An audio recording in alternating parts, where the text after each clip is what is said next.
students, welcome back to our report. Today we will be discussing how to calculate the order of a reaction. तो सबसे पहले एक reaction का order होता क्या है कि रेट ऑफ रिएक्शन कैसे डिपेंड करता है on the concentration of reactant. कि अगर मेरा रेट ऑफ रिएक्शन इसे डायरेक्टली प्रोपोर्शनल टू अगर मैं कहूँ rate of reaction is directly proportional to concentration of reactant at some particular time t, this is rate at particular time t to the power k, तो फिर ये जो k है this will be my order of reaction, right? तो order क्या होता है कि रेट ऑफ रिएक्शन कॉन्सेंट्रेशन पे कैसे डिपेंड करता है. अगर बिल्कुल डिपेंड नहीं करता मतलब कॉन्सेंट्रेशन टू पावर जीरो तो जीरो ऑर्डर रिएक्शन है. अगर डायरेक्टली प्रोपोर्शनल टू सिर्फ कॉन्सेंट्रेशन है तो फर्स्ट ऑर्डर रिएक्शन है. अगर डायरेक्टली प्रोपोर्शनल टू कॉन्सेंट्रेशन का स्क्वायर है तो सेकेंड ऑर्डर रिएक्शन है एंड सो ऑन. अब एक गिवन रिएक्शन के लिए कैलकुलेट कैसे करते हैं, कुछ तरीके होते हैं. पहला होता है इनिशियल रेट मेथड. उसमें हम क्या करते हैं, मान लो कुछ रिएक्शन है A plus B makes products, ठीक है. पहले रेट R1 रिएक्शन का तब था या रेट R0 था रिएक्शन का जब ये A0 था और ये B0 था. रेट R1 तब था जब ये A1 है लेकिन ये B0 है. मतलब मैंने क्या किया, B की कॉन्सेंट्रेशन को कांस्टेंट रखते हुए A की कॉन्सेंट्रेशन हिलाई है. R0 is equal to K, which is my reaction constant, rate constant, A0 की power n, where n is the order of reaction with respect to A, reactant A, और B0 to the power m, where m is the order of reaction with respect to reactant B. Similarly, R1 is equal to K, A1 की power n into B0 की power m. अगर मैं दोनों sides divide कर देती हूँ तो ये K और ये B0 तो गया, मेरे पास बचा क्या, R0 upon R1 is equal to A0 upon A1 to the power n. तो n यानी कि order of reaction is equal to log R0 upon R1 upon log A0 upon A1. Order of reaction ऐसे हमने निकाला, ये order with respect to ए है और B की कॉन्सेंट्रेशन सेम रखिए. सिमिलरली मुझे एम जो बी के रिस्पेक्ट में ऑर्डर है वो निकालना, that will be log R0 upon R1 upon log, एक काम करो जैसे R0 और R1 नहीं लिखते हैं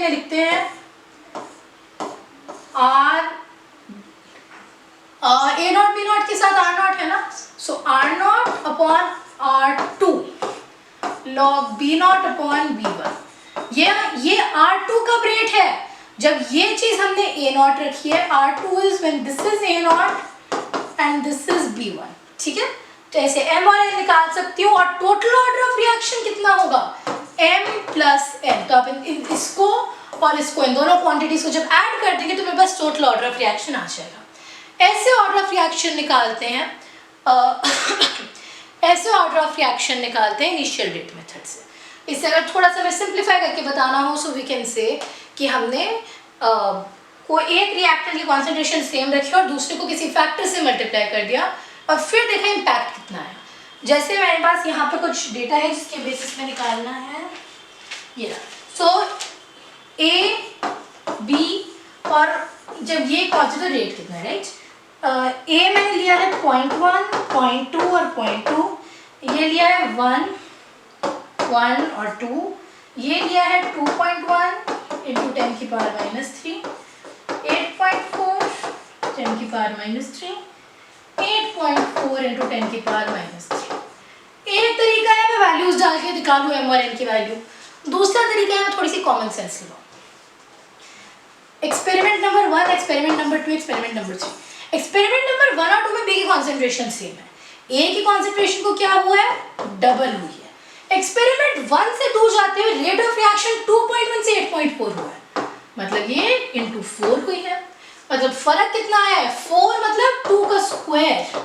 मतलब जो रेट ऑफ रिएक्शन है that is directly proportional to A की कॉन्सेंट्रेशन का स्क्वायर, ठीक है. अब एक्सपेरिमेंट 2 और 3 देखते हैं.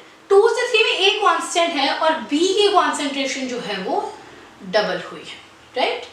इसमें बी की कॉन्सेंट्रेशन जो है वो डबल हुई है. लेकिन एक्सपेरिमेंट 2 से 3 में जब आप जाओगे रेट ऑफ रिएक्शन सेम है, इंटू 1 हुआ है. 1 मतलब 2 की पावर 0.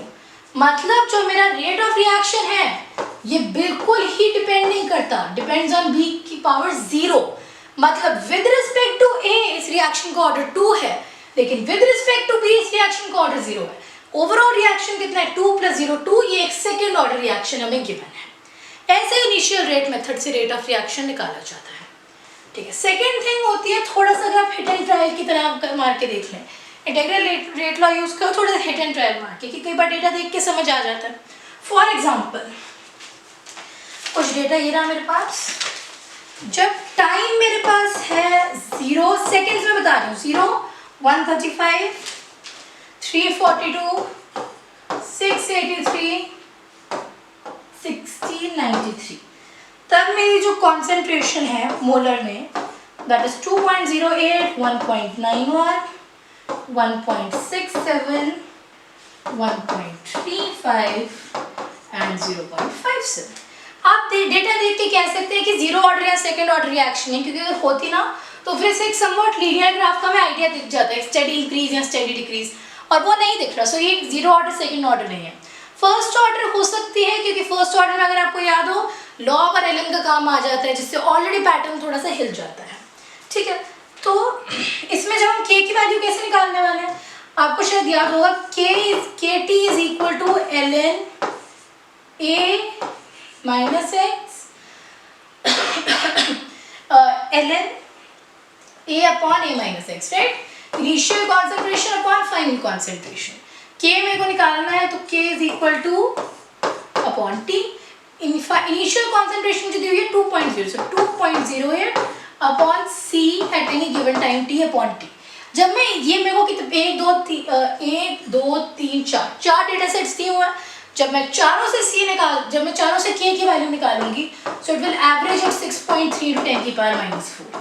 कहीं ना कहीं हो सकता है 6.31 है, 6.32 है, 6.29 है, बट एवरेज इतनी ही वैल्यू आ जाएगी, क्योंकि के की एक एवरेज वैल्यू टिक रही है यहाँ पे, जो 0 या सेकंड लगा के देखते तो ना टिकती। इसीलिए वी नो फॉर श्योर कि ये जो रिएक्शन, जिस रिएक्शन से ये डेटा मिला है वो एक फर्स्ट ऑर्डर रिएक्शन थी, उसका जो ऑर्डर ऑफ रिएक्शन था वो 1 था। तो एक ये थोड़ा सा हिट एंड ट्राई तरीका है, बट मैं इसे बिल्कुल एज लास्ट रिजॉर्ट रिकमेंड करूंगी। इससे मतलब अगर कुछ ना हो रहा हो ना तो फिर आप हिट एंड ट्रायल मार के देखो, क्योंकि टाइम कंज्यूमिंग होता है काफ़ी, और इससे भी गारंटी नहीं है कि आंसर मिलेगा, राइट? अच्छा, अगर हाफ लाइफ्स दी हुई है, पहले हमने पहला मेथड देखा अगर कॉन्सेंट्रेशन और रेट दिया हुआ है, दूसरा बिल्कुल लास्ट रिजॉर्ट देखा अगर डेटा बहुत ज़्यादा दिया हुआ है। अगर हाफ लाइफ्स दी हुई है, हाफ लाइफ अगर आपको याद नहीं है क्या होता है, so it is the time taken for concentration to half. की ओरिजिनल कॉन्सेंट्रेशन अगर A0 थी तो A0 से A0/2 जाने में जितना टाइम लगेगा that is half life, right? Half life हो सकता है आपको याद हो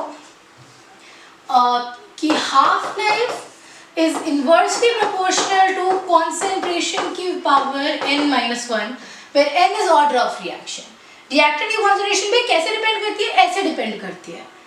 तो मैं कह सकती हूँ कि अगर कॉन्सेंट्रेशन A0 लेने पे T0 आई थी हाफ लाइफ, और A1 लेने पे T1 आई है, मैं ये कह सकती हूँ कि T0/T1 is equal to A1/A0 की power n-1, where n is order of reaction. तो इससे मैं कह सकती हूँ n-1 is equal to log T0/T1 upon log A1/A0। मतलब n order of reaction is equal to ये +1। तो अगर मुझे सिर्फ अगर मुझे हाफ लाइफ दी हुई है कोई डेटा या फिर किसी रेट और कॉन्सेंट्रेशन के अलावा, तो फिर मैं इस फॉर्मूले से ऑर्डर ऑफ रिएक्शन निकाल सकती हूँ। तो दूसरा तो ये हमारा हाफ लाइफ मेथड, तीसरा ये हमारा हाफ लाइफ मेथड था। चौथा होता है ऑस्टपर्ल आइसोलेशन। इसमें क्या होता है, जैसे ये तब यूज होता है जब काफी ज्यादा रिएक्टेंट्स हो। तो मान लो 3 है, काफी ज्यादा मतलब 2 से ज्यादा, A + B + C, right? Rate कैसे है मेरा K times concentration of A to the power, confusion ना बोलूं मैं, M, concentration of B to the power N, concentration of C to the power P। ठीक है, तो मैंने यहाँ पे क्या किया, इसकी अगर स्टार्टिंग कॉन्सेंट्रेशन A है, इसकी B है और इसकी C है, आफ्टर सम टाइम इनकी कॉन्सेंट्रेशन हो जाएंगी A minus x, B minus x और C माइनस एक्स, राइट। लेकिन अगर मैंने ऐसी सिचुएशन बना दी कि B और C A से बहुत बहुत बहुत ज़्यादा बड़े हैं, तो B माइनस एक्स और C माइनस एक्स जो होंगे वो A माइनस एक्स से बहुत बड़े होंगे। तो A माइनस एक्स हो सकता है सिग्निफिकेंट चीज़ हो, लेकिन B माइनस एक्स और C माइनस एक्स इतना छोटा फर्क पड़ने वाला है कि these will be approximately equal to B and C। मतलब पहले मेरा रेट कितना था, K इंटू A की पावर M, B की पावर N और C की पावर P, राइट। ये रेट इनिशियल था। फाइनल रेट कितना हो जाएगा, K times A minus x की power M, B minus x की power N, B minus x is approximately equal to B, तो B की power N, similarly C minus x is approximately equal to C की power P। Divide both sides, K गया, ये गया, ये गया, तो मेरे पास final rate upon initial rate will be equal to A minus x upon A की पावर N। जब मैंने ये देख लिया कि कितना फर्क आ जाएगा सिर्फ इस एक से, तो मैं निकाल सकती हूँ कि M कितना है। सिमिलरली मैं N और P निकाल सकती हूँ बाकी दो की कॉन्सेंट्रेशन बहुत हाई करके। ये मैं कैसे कर सकती हूँ, B और C दोनों का सॉल्वेंट ट्रीट करो। सॉल्वेंट बहुत ज़्यादा डालना पड़ता है हमें, राइट। तो वैसे ज़्यादा अमाउंट में रखो, सॉल्वेंट ट्रीट कर सकते हो। तो ऑक्सफोर्ड आइसोलेशन मेथड से हमने ऑर्डर ऑफ रिएक्शन कैलकुलेट कर लिया। सो 4 तरीके हमने देखे हैं। पहला होता है इनिशियल रेट मेथड, जिसमें ऐसे ये फॉर्मूला यूज होता है, या फिर आप नॉर्मली कॉमन सेंस लगा के भी देख सकते हैं कि अगर यहाँ इंटू 2 हो रहा है तो ये 2 की पावर कितने से हिल रहा है। सेकेंड होता है आपका हिट एंड ट्रायल मेथड। ये वंस अगेन मैं वैसे इंटीग्रल लॉ मेथड भी कहते हैं इसे। मैं इसे बिल्कुल एज लास्ट रिजॉर्ट रिकमेंड करूँगी, टाइम लेता है, गारंटी नहीं है इससे आंसर आएगा। कई बार डेटा बैठ जाए तो बैठ जाए, किस्मत की बात होती है वो। सो बिल्कुल एज लास्ट रिजॉर्ट इसे यूज़ करना। तीसरा है हाफ लाइफ मेथड, उसमें मेनली हम ये फंडा यूज़ कर रहे हैं, और फाइनल फॉर्मूला जो अटक रहा है वो ये है। और चौथा है hospital isolation method, used for reactions with large number of reactants, मतलब ग्रेटर देन 2 रिएक्टेंट्स। एक के अलावा सबकी इतनी हाई कॉन्सेंट्रेशन कर दो कि सिर्फ उस एक का सिग्निफिकेंट इफेक्ट हो जो हम स्टडी कर सके। So I hope you concept clear है। That was all for today's video. Goodbye, thanks for watching.